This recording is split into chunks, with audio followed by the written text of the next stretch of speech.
This is SSPTV News, brought to you by Samsung Productions and the Hazleton Standard Speaker. For 17 years, this bowling event has helped those that are blind or visually impaired in our area. That story and more next. Hi everyone, and thank you so much for starting your week with us. I'm Ken Karen. You're watching us in HD on Service Electric Cablevision Channel 513 and in standard definition on Channel 13. And remember to download the Samsung Productions app to have your local news right at your fingertips. And now headlines from SSPTV and the Hazleton Standard Speaker. Whether you're a regular bowler or you never picked up a bowling ball in your life, everyone who came out to Valley Lanes in Sybertsville on Saturday was a winner. People of all ages and skills took part in the 17th annual Bowl for Sight No Tap Bowling Tournament. Participants included those who are visually impaired and blind and those who came out to support the good works of Community Services for Sight, formerly the Hazleton Blind Association. My best game ever was a good game. I think even for a blind person, especially for a blind person, I bowled a 157 once. That's incredible. Tell me how you then do it. When you go out there, I see you feeling for the rail, and you always know your ball, right? Yeah. I know it because I know where there's a big gouge in it, and I know where that is. I feel for the gouge. If you're not around people who are blind or visually impaired, you kind of think, oh, those poor people, they can't see. Our clients inspire me every day because they do so much and they learn to do so much. And they are just like you and I. It's just they do things a little differently, and it takes them a little bit of time to learn to do it in an adaptive way. But they do. They impress everyone because they are so independent. And that's really the mission of our organization, is to keep people independent in their homes. And with our younger kids, we're teaching them independence at a very young age so that when they are older and now an adult client of ours, they're good. They're on their own and they are doing great things and inspiring more people. So yeah, it's a wonderful thing. What do you hope to get out of an event like today? Well, as I growing up and go to the NFL, I want to improve that. Nothing can stop you. Always believe in yourself. Never give up. I would like to see more clubs get involved in, other clubs in Hazleton that, either, give or bowl or, the more you get, people involved and, you have a good time here. It's just nothing but a good time. The money raised by Saturday's tournament benefits the many services provided by Community Services for Sight. If you'd like to learn more about the organization, call Lori Lassant at 570-455-0421, or you can visit their website, communityservicesforsight.org. And we'll have much more on this event on SSPTV's Out of Left Field in March. Congressman Lou Barletta was one of the first people to endorse then-candidate Donald Trump for president. Now President Donald Trump is returning the favor. Yesterday, the president tweeted, "Rep. Lou Barletta, a great Republican from Pennsylvania who is one of my earliest supporters, will make a fantastic senator." The president continued, saying, quote, "He is strong and smart, loves Pennsylvania and loves our country, voted for tax cuts, unlike Bob Casey, who listened to taxers Pelosi and Schumer," unquote. Barletta issued a thank you to the president on social media. He says, quote, "Thanks for your support, Donald J. Trump. Let's make America and Pennsylvania great again." The Mobile Veterans Center will be in our area tomorrow. State Representative Tara Toohill says that the free outreach and counseling services will be located in the parking lot of the Laurel Mall. Trained personnel will be on hand to provide a variety of services, including counseling, medical referrals, assistance in applying for VA benefits, employment guidance and referrals, alcohol and drug assessments and referrals, along with information and referrals to community resources. The Mobile Veterans Center will be in the mall parking lot tomorrow from 10 a.m. until 2 p.m. It will remain in place until all veterans in attendance are served. Those in need of counseling services are asked to call Joe May at 570-344-2676 to schedule an appointment. Traffic stop led to 2 arrests last night in West Hazleton. The incident began when a police officer on patrol observed a vehicle with a lighting equipment violation. During the stop, police learned that the driver and a passenger were both wanted persons. 30-year-old Justin Paul Haynes, also known as Justin Azar, was wanted by the Schuylkill County Adult Probation for violating probation conditions following a heroin sales conviction. The driver, 35-year-old Joseph Michael Else of Hazleton, was wanted by Luzerne County Sheriff's Department for failure to appear. He faces drug-related charges and driving with a suspended, revoked license. Both were transported to the Luzerne County Prison.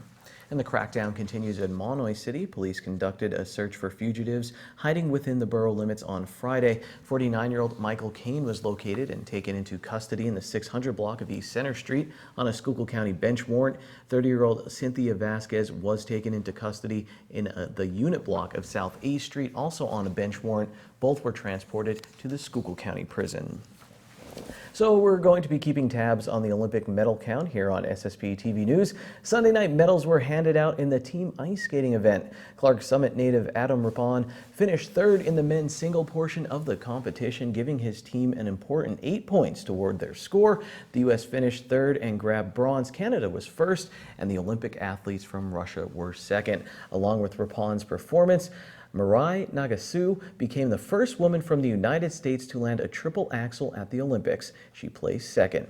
I also learned she is rooming with Rippon at the games during an interview with NBC's Mike Tirico. If you get a minute, check it out. Jamie Anderson of the U.S. won gold in women's slopestyle snowboarding. And tonight in prime time, check out the women's snowboard halfpipe final plus alpine skiing and men's snowboarding halfpipe qualifying. Coming up, or before we come up, do you know someone who donates countless hours to helping others? Nominate that special person, couple, or group for the SSPTV News Volunteer of the Month. Each month we will select and feature a volunteer here on the news. Email your nominee to lisa@ssptv.com and tell us why this person deserves the recognition. You can also mail nominations to SSPTV News, 109 West Broad Street, Hazleton, PA 18201. And now, coming up, Ron Marchetti has racing trivia questions in his Trivia Treat segment, and we'll get ready for a major event in Tamaqua this spring to honor our veterans. This is SSPTV News, your place for 24 hours of your hometown news and information.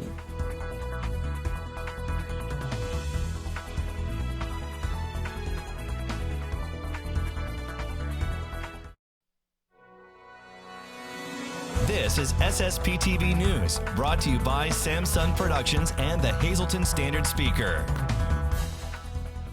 Time now for this week's edition of Auto Advice. Tonight, our John Eric Poli finds out what flashing light on your dashboard is trying to tell you. Well, this time of the year, it's very common to see the tire pressure light come on. We talked a little bit about that in our last segment. But there's other lights that may pop on in the car that might get people scared, and maybe some that people just kind of ignore. So we're going to figure out which ones today are important and which ones aren't. So Mark, we're going to start again with the tire pressure. Is that light important? Should people ignore it, or should they check their tires immediately? Well, one good tip I tell all my customers, if they're unsure, yellow lights on the dashboard are caution lights. That means it's not an emergency, but it's something that needs to be addressed. The tire light's important for proper inflation.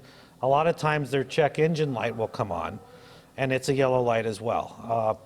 I tell customers if it's not blinking, you're okay, you have time, but anytime that light's on, your car's not running efficiently. The emission system, there's something awry in the emission system, it needs to be fixed.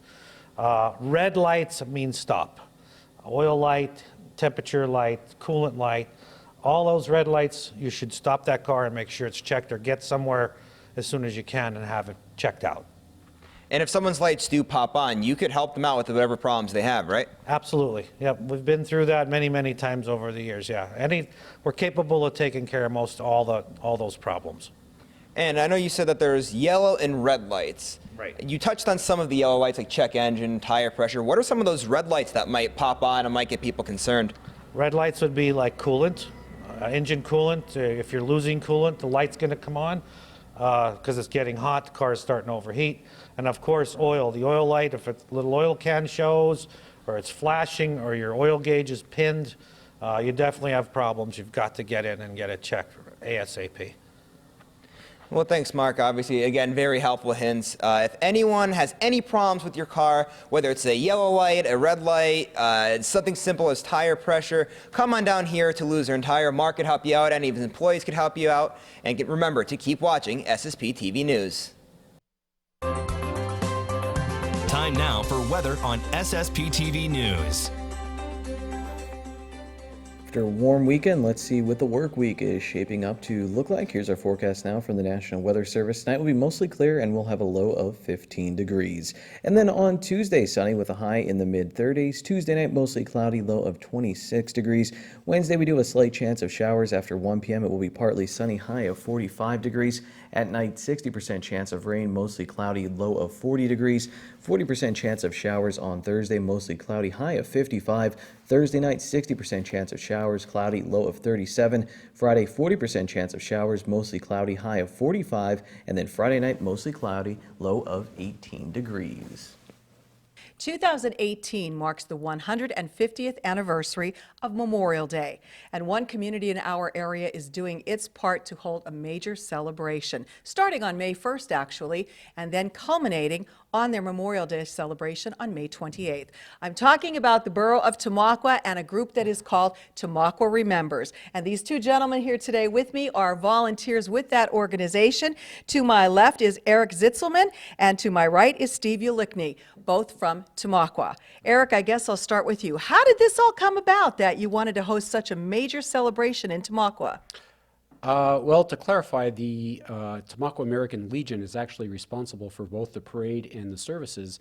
And every year on the cover of these services, we have the anniversary year number. So, for instance, 2 years ago, it would have been the 148th Memorial Day. So it was right around then that, and by the way, I'm the MC. That's how I'm connected. I'm the MC of the service itself. So it was about the 148th anniversary that the gentleman that's responsible for the American Legion aspect of things and I got together and we said, you know, 150 is coming up. We should really do something special. That got the gears going. We thought about it for a year or so. And then right around April of last year, we just sent out an email invitation saying this is what we're hoping to do. We set up a meeting date and we saw who came. To our surprise, there was about 20, 25 people there at the first meeting and went from there. Well, this is a wonderful idea, and I think it's great that you're really asking the entire community to get involved. So tell us a little about that. Give us a hint of some of the things you have planned and who all is involved. I'm focusing primarily on a lot of the students. We're trying to get a lot of the students involved at various levels in the school district, elementary school, middle school, high school. But various other organizations, the Tamaqua Historical Society has done a lot, the Tamaqua Chamber of Commerce. There's various groups who are trying to do their part to commemorate what's really a very, very, very special celebration. I think it's something that everybody can agree on is important. I don't think there's a lot of divisiveness with that issue. So a lot of the things that are planned are obviously the parade. We're doing an unveiling of a mural. There's going to be guest speakers. We're very happy that a national Fox News anchor is actually going to be coming in who has done commentary. He's written books on the Civil War and various other wars. So it's not something that happens every day, just like the 150th anniversary of Memorial Day isn't every day. So we're trying to commemorate what is, in my mind, one of the most important, I don't know if we can call it a holiday, but certainly a day of remembrance. That's incredibly important for everybody. And you told me that one of the most important aspects of this is remembering the 91 war dead from the borough of Tamaqua. So this is important. That will be done on their Facebook page as well as on their website. You are giving a little hint of that today. However, we're going to focus on that a little more in another upcoming segment on this. But right now, you want people to go to those pages, to the website, to the Facebook page, to find out what's being planned, and hopefully they'll come out for these big celebrations. Absolutely, absolutely. The website in particular has a subpage called The Wall, where these 91 men are memorialized. There's pictures of them there. There's articles about them that we pulled out of the newspaper archives at the Tamaqua Public Library and a couple other places. And there's opportunities for people to log in and leave remembrances of their own there, post pictures, even videos. Well, I think it's wonderful what you're doing, and we want to have you come back, and as you get closer to the event itself as well, we want to know more specifically what all the final plans will be so that everyone in our viewing audience will hopefully want to come out and participate in what Tamaqua is doing. Tamaqua is remembering the 150th anniversary of Memorial Day. Thanks a lot, Lisa. Look at that pick 2 number today and your midday winning Pennsylvania lottery numbers on our green screen. 1-3, pick 3 067, pick 4 1249, pick 5 05 The wild number is 9. A very filled scoreboard and Ron Marchetti's trivia treats after this little break.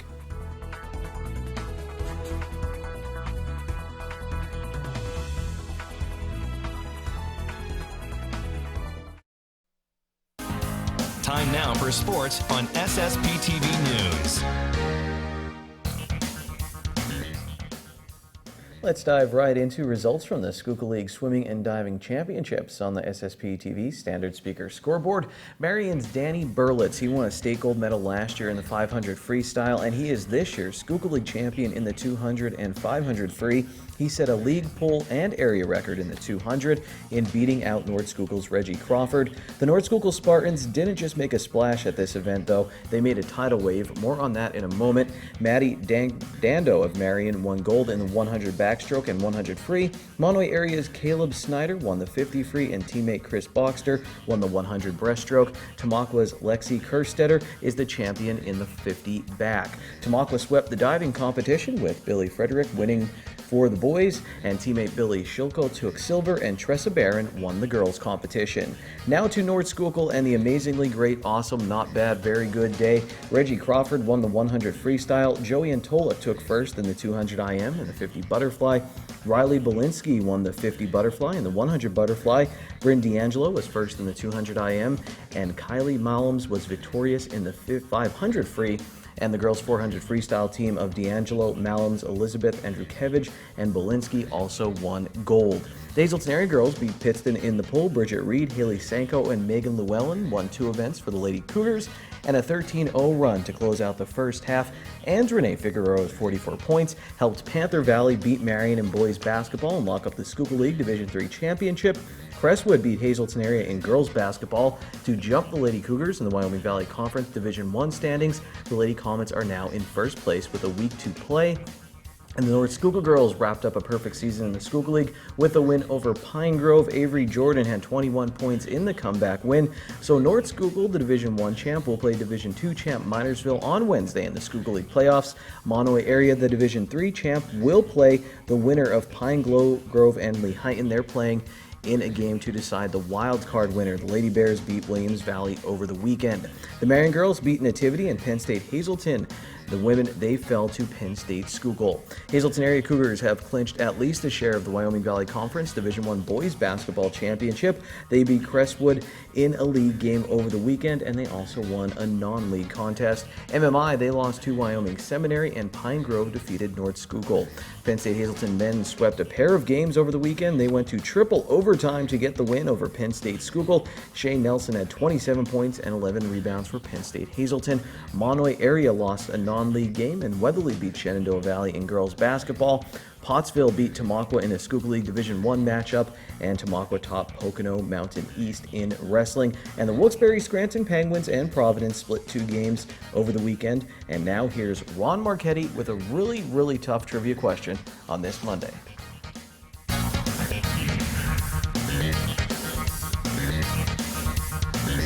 One day in the wake up to last Wednesday, and one day in the wake up to Valentine's Day. Hi, everybody. On this 12th day of February, welcome to Trivia Treats.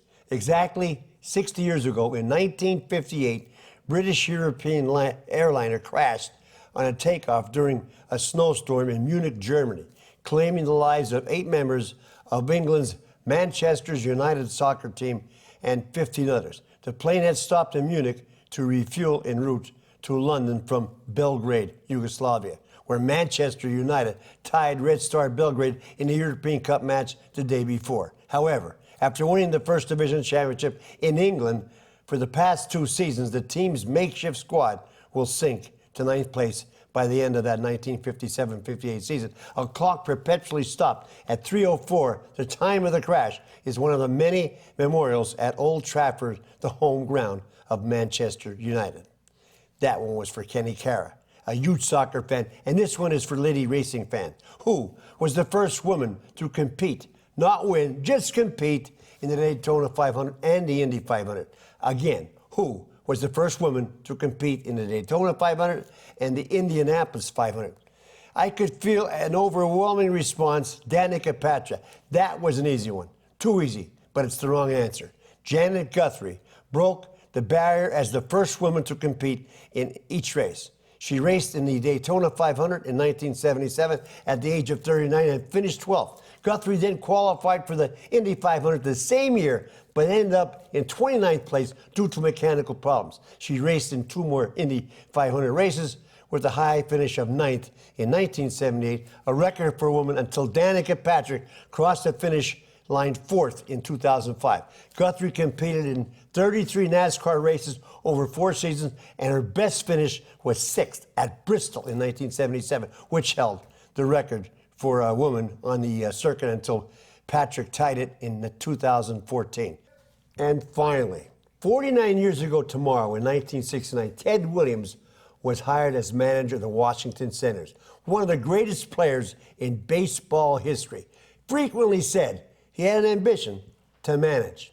Well, under Williams, the Senators finished with an 86-76 record in 1969, but the optimism surrounding his hiring soon faded. Washington slipped to 70-92 in 1970 and 63-96 in 1971. The club moved to Dallas, Fort Worth, and was renamed the Texas Rangers. Following the 1971 campaign, Williams was fired after the initial Rangers team went 54-100 in 1972. So as a manager, Ted Williams was at best mediocre. But as a player, he was the greatest hitter that ever lived. Till Friday, be a good sport and stay loose. Good evening, everyone. Here's today's Talk of the Town. We'll start today's social report with the American Red Cross having a blood drive at Christ Lutheran Church in Cunningham. This event is on Tuesday, February 13th from 1 to 6 p.m. at the church. Anyone that donates blood will enjoy ice cream sundaes and be entered into a drawing to win Visa gift cards. And St. Michael's Church will be holding their first 2018 Lenten food sale on Wednesday, February 14th. Menu items include pierogies, halushki, soups, and more. Kitchen will open at 11 a.m., and they will stop serving food at 5 p.m. And that's today's Talk of the Town. SSPTV News would like to send our sincere condolences to the family and friends of these recently departed. Hilda M. Bytel of Drums. Services will be held at a later date in St. Anthony's Cemetery in Freeland. Edward C. Krall of Zion Grove. A memorial service will be held Saturday at 2 p.m.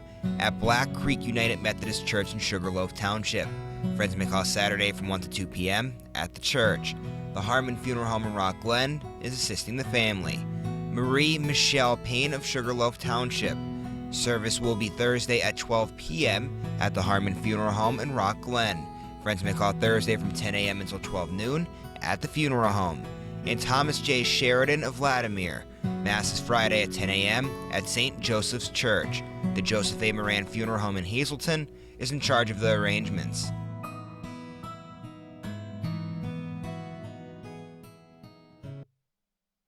Attention pay-per-view subscribers. If you see your name now on SSPTV News, you can call in and win a free movie from Service Electric Cablevision. Today's winner is Brian Wright of Freeland. Call now and leave a message at 570-455-7267 extension 104 for your free movie. Tomorrow we'll talk hacky sack with a few members of the Monoy area wrestling team. It's a fun interview. I will see you then. Take it easy, everyone. Watch us online anytime at ssptv.com and follow us on Facebook and Twitter.